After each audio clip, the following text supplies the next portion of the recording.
விவேகானந்தர் சொல்றாரு, எவன் ஒருவன் சுயநலத்தோடு இருக்கிறானோ அதுதான் ஒழுக்கக்கேடு. சுயநலமே ஒழுக்கக்கேடு அப்படின்றார். நீ அடுத்தவனை பார்த்து பொறாமப்படுறியா, அதுதான் ஒழுக்கக்கேடு. நீ அடுத்தவன் முன்னேறாலும் வைத்தறிச்சல் பண்றியா, அதுதான் ஒழுக்கக்கேடு. நான் மட்டுமே நல்லா இருக்கணும்னு நினைக்கிறியா, அதுதான் ஒழுக்கக்கேடு. இது சுவாமிஜி சொன்னது.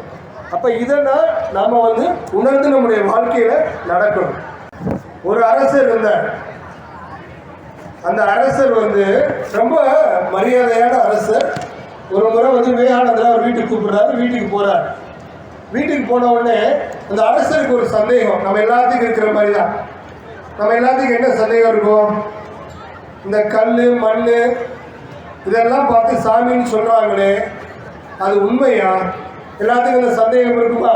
கல்லை போய் கும்பிடுறானே, மண்ணை போய் கும்பிடுறானே, சவத்தை போய் கும்பிடுறானே, மரத்தை போய் கும்பிடுறானே, மாடை போய் கும்பிடுறானே, ஆடை போய் கும்பிடுறானே, இதெல்லாம் என்ன சாமி? இதெல்லாம் ஒரு மதமா அப்படின்னு அந்த அரசர் விவேகானந்தர்கிட்ட கேட்கிறார். விவேகானந்தர் சொல்றாரு, இவ்வளவுதான சந்தேகம், நான் சொல்றேன், இங்க வா அப்படின்னு கூப்பிடுறாரு. அவனை, இங்க வா, என்கிட்ட வா, அங்க என்ன இருக்கு அப்படின்றாரு. அந்த வீட்டில் அந்த அரசருடைய அப்பாவுடைய புகைப்படம் இருக்குது. அங்க காவலாளியை கூப்பிடுறாரு, நீங்க வா, காவலாளிக்கு வா, அந்த புகைப்படத்தை எடுத்துட்டு கீழே போட்டு மிதி அப்படின்றார். அவன் காவலாளி பயந்து போயிட்டான். ஐயோ, அரசருடைய அப்பாவுடைய புகைப்படத்தை நான் போட்டு மிதிக்கிறதா, என்னால முடியாது அப்படின்னா. அப்ப இன்னொருத்தரை கூப்பிடுறாரு, நீ வா, நீயாவது எடுத்துட்டு காலில் போட்டு மிதிந்தார். அவனும் பயந்து போயிட்டான். ஐயோ, அரசரோட அப்பாவுடைய புகைப்படத்தை முடிச்சா அவன் தான் என்னை கொண்டே போடுவார். அப்புறம் அரசனே சொன்னார், என்ன யார், நான் சொல்றது யாருமே கேட்க மாட்டீங்க, நீங்களாவது இந்த போட்டோவை போட்டு உடைங்கன்றார். அரசரும் பயந்து போயிடுறாரு. என்ன யாருமே சொல்றதை கேட்க மாட்டீங்கன்னா அப்ப அரசர் சொல்றாரு, அது எப்படிங்க முடியும், எங்க அப்பாவோட புகைப்படத்தை நாங்கள் எப்படிங்க காலில் போட்டு மிதிக்க முடியும்? யாரோ ஒருவர் வரைந்த புகைப்படத்துல நீ உங்க அப்பா இருக்க நினைக்கிறீங்க. அப்ப காலம் காலமா ஆண்டாண்டு காலமா மண்ணிலையும் கல்லுலையும் சுவத்திலையும் மரத்திலையும் கடவுள் இருக்குன்னு நாங்க கும்பிடுறோமே, அதை மட்டும் என்ன பொய்யான்னு கேட்கிறாங்க. அப்ப கடவுளுங்கிறது ஒரு நம்பிக்கை. அது ஒரு நம்பிக்கை எப்படி வேணா இருக்கலாம். அது மாறுபடும் ஒவ்வொரு மனிதருக்கும். காலையில ஒருத்தர் இட்லி சாப்பிடுவான், இன்னொரு நாள் பூரி சாப்பிடுவான், இன்னொரு நாள் பொங்கல் சாப்பிடுவான். ஏன்னு போய் கேட்க முடியுமா? சாப்பிட்ற சாப்பாட்டிலேயே ஒற்றுமை கிடையாதுங்க. கும்பிடுற கடவுள் எப்படி ஒற்றுமை இருக்கும் அப்படிங்கிற சுவாமி. அப்ப இந்த மாதிரியான ஒரு மனப்பக்குவம் இளைஞர்களுக்கு வேணும். ராமகிருஷ்ண பரமஹம்சர் சொல்றாரு விவேகானந்தர்கிட்ட, விவேகானந்தர் வீட்டில் பயங்கரமான பிரச்சனை. அவருக்கு சாப்பாட்டுக்கே கஷ்டமா இருக்கு. இப்போ சாப்பாட்டுக்கு தானே பிரச்சனை, போ நீ சாமியிட கேளு அப்படின்றார். ராமகிருஷ்ண பரமஹம்சர் கூப்பிட்டா காளி தேவியே வந்துருவாங்க. இப்போ விவேகானந்தர் போகும்போது சொல்றா, நீ கோயிலுக்கு போங்க, காளி இருப்போம், நீ காலிட்டே கேட்டுக்கோ, உன் பிரச்சனை நீயே முடிச்சுக்கோ, என்கிட்ட வராது அப்படின்ற. அப்போ விவேகானந்தர் போறாரு, காளி அங்கே இருக்கிறாங்க. இவர் கேட்க மனசே வரல, சும்மா போய் நின்று வந்துடுறாரு.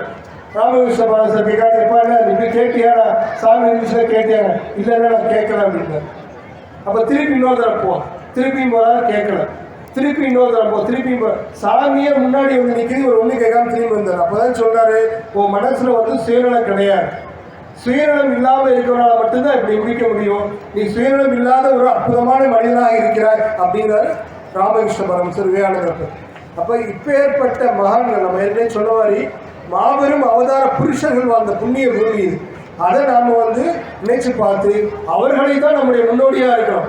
சினிமாவில் நடிக்கிறவங்க, யூடியூப்ல நடிக்கிறவங்க, ரீல்ஸ் போடுறவங்க, இதெல்லாம் நமக்கு முன்னோடி கிடையாது. நமக்கு முன்னோடிகள் எத்தனையோ பேர் இருக்காங்க. அப்துல் கலாம் சொல்றது மாதிரி தான், நம்முடைய பிறப்பு சாதாரணமாக இருக்கலாம், ஆனால் இறப்பு எப்படி இருக்கணும்? சரித்திரமாக இருக்கணும். இந்த ஒரு பையன் தான் போறது கரெக்டா சொல்லிருக்காங்க. யார் அது? பிறப்பு சாதாரணமா இருக்கலாம், ஆனா இறப்பு என்ன இருக்கக்கூடாது? சரித்திரமா இருக்கணும் அப்படிங்கிற அப்துல் கலாம். அப்துல் கலாம் அந்த புண்ணிய பூமி இது. இன்னைக்கு இந்தியா உலக அரங்கில் அறிவியல் துறையில மிகுந்த வளர்ந்துருக்கு அப்படின்னு சொன்னா அதுக்கு மிக முக்கியமான காரணம், இன்னைக்கு அமெரிக்காக்காரன் பார்த்து நம்மளை பயப்படுறான், ரஷ்யாக்காரன் பார்த்து பயப்படுறான், சைனாக்காரன் நம்ம கூட ஃப்ரெண்டா இருக்கணும்னு நினைக்கிறான் அப்படின்னா அதற்கு காரணம் அப்துல் கலாம் போன்ற மாபெரும் விஞ்ஞானிகள். அவர்கள் கொண்டு வந்த ஒரு அற்புதமான திட்டங்கள் தான். போக்ரான்ல அணுகுண்டு போடுறதா இருக்கட்டும், எல்லாமே இன்னைக்கு வல்லரசா இந்தியா இருக்கு அப்படின்னு சொன்னா அதற்கு காரணம் இது போன்ற விஞ்ஞானிகள். சதீஷ் தவான் போன்ற விஞ்ஞானிகள், விக்ரம் சாராபாய் போன்ற விஞ்ஞானிகள், அப்துல் கலாம் போன்ற விஞ்ஞானிகள், இவர்களுடைய உழைப்பால் தான் இன்று இந்தியா உலக அரங்கில் இருக்கிறது.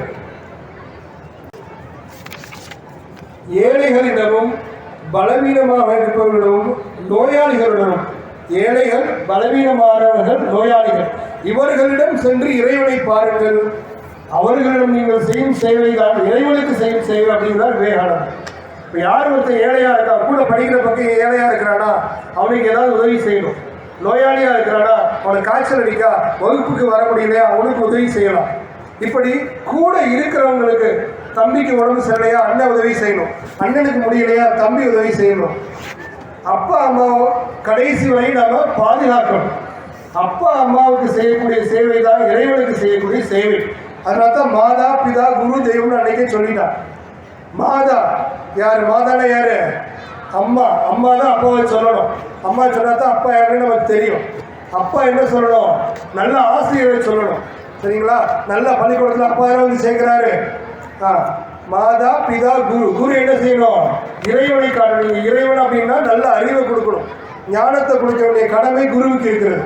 அப்ப மாதா பிதா குரு தெய்வம், இந்த பரம்பரையில் வந்தவர்கள் நாம் யாரெல்லாம் சொன்னோமோ எல்லாரையும் நம்ம பாதுகாக்கணும். அப்பா அம்மாவை பாதுகாக்கணும், குருவுக்கு மரியாதை கொடுக்கணும், சொந்தக்காரங்களுக்கு மரியாதை கொடுக்கணும், நண்பர்களுக்கு மரியாதை கொடுக்கணும், கூட படிக்கக்கூடிய ஃப்ரெண்டுக்கு ஏதாவது உதவினா செய்யணும்.